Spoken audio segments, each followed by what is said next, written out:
A taxa Selic, a taxa básica de juros aqui do Brasil, chegou a 7,25% ao ano, no menor patamar da história do país. Mas esse gostinho de juros baixos durou pouco. E é sobre este assunto que eu converso agora com o economista André Perfeito. André, por que a gente não consegue ter juros baixos aqui no Brasil? Olha, é uma questão muito boa e, na verdade, não é consenso entre os economistas. A taxa de juros, a Selic, para ter uma ideia, ela caiu para um patamar tão baixo que rompeu um piso que ninguém imaginava ser possível, que era romper o piso da poupança. Esse piso foi institucionalizado por Dom Pedro II, que quando criou a poupança para os escravos, na época da Caixa Econômica da Corte, colocou em 0,5% ao mês a taxa de remuneração da poupança. Isso daí criou um piso institucional que nunca tinha sido rompido. Então, primeira coisa, a gente nunca viveu com juros tão baixos. Isso tem gerado uma série de desconfortos, mas não é só isso. A gente também teve no Brasil aí a implementação do Plano Real, o sistema de metas, a Selic, que foi o Plano Real foi em 94, o sistema de metas é de 99. É bastante tumultuado, ainda não está perfeito os mecanismos. Tem bastante coisa para pensar aí dos detalhes dessa questão. Agora, a gente tem uma taxa de juros que a gente comemorou, que foi até 7,25, depois o Banco Central precisou elevar, mas ainda assim uma taxa muito elevada em relação a outros países. Por que o Brasil não consegue seguir modelos, por exemplo, como os europeus, com taxas de juros baixas, ou dos Estados Unidos? Bem, a primeira resposta mais intuitiva minha é a gente não tem uma taxa de juros monetária que nem os europeus ou os americanos têm, porque a gente não tem uma moeda igual dos americanos e dos europeus.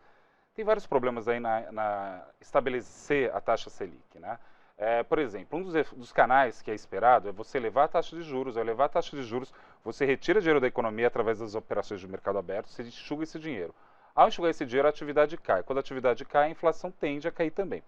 Isso que é esperado, mas no caso brasileiro, como a taxa de juros é muito elevada, nem sempre isso é verdade. Olha que só que curioso. Às vezes, lá atrás, em 99, ou mesmo até 2005, quando o governo às vezes elevava a Selic, as pessoas tinham títulos públicos, não tinham?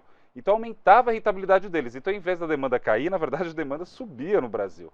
Isso é um dos problemas. Existem outros problemas também da política monetária no Brasil, que a gente não tem um mercado de crédito propriamente que nem tem lá fora. Então, a gente tem o BNDES e o mercado aberto.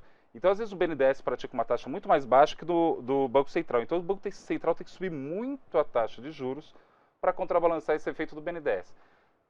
A taxa Selic, o sistema de metas, que nem qualquer obra pública no Brasil, é cheia de defeitos, é cheia de problemas. É que nem uma estrada, não foi feito o guarda-reio, não foi feito a ponte, então fica tudo meio incompleto. Isso, por isso, é um dos motivos que a gente tem uma taxa tão elevada. Por a gente não ter infraestrutura adequada, a gente precisa ter uma taxa de juros mais alta, isso tem relação?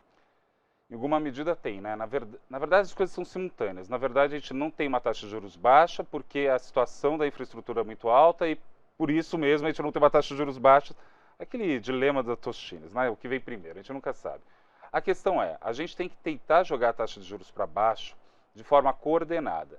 O que aconteceu no Brasil, como você colocou, foi um evento histórico. A gente jogou a taxa para o menor patamar da história e muito rápido. Isso aí tem gerado uma série de distorções da economia brasileira que a gente está ainda sofrendo até agora. Será que a gente vai conseguir ter uma taxa mais baixa que os 7,25%? Eu acredito que sim. Eu não vejo, né? Existe uma tese na economia brasileira, alguns economistas falam que no Brasil existe uma incerteza jurisdicional. André Lara Rezende, Demar Baixo colocam que existe um problema na jurisdição brasileira. Eu não vejo os brasileiros tão piores que nem eram os italianos na década de 50, os argentinos ou os mexicanos. Eu acho que a gente pode sim, eu sou muito otimista. Obrigada pela sua entrevista. E você siga acompanhando o Direto da Bolsa na página do Facebook e também no YouTube. Até a próxima!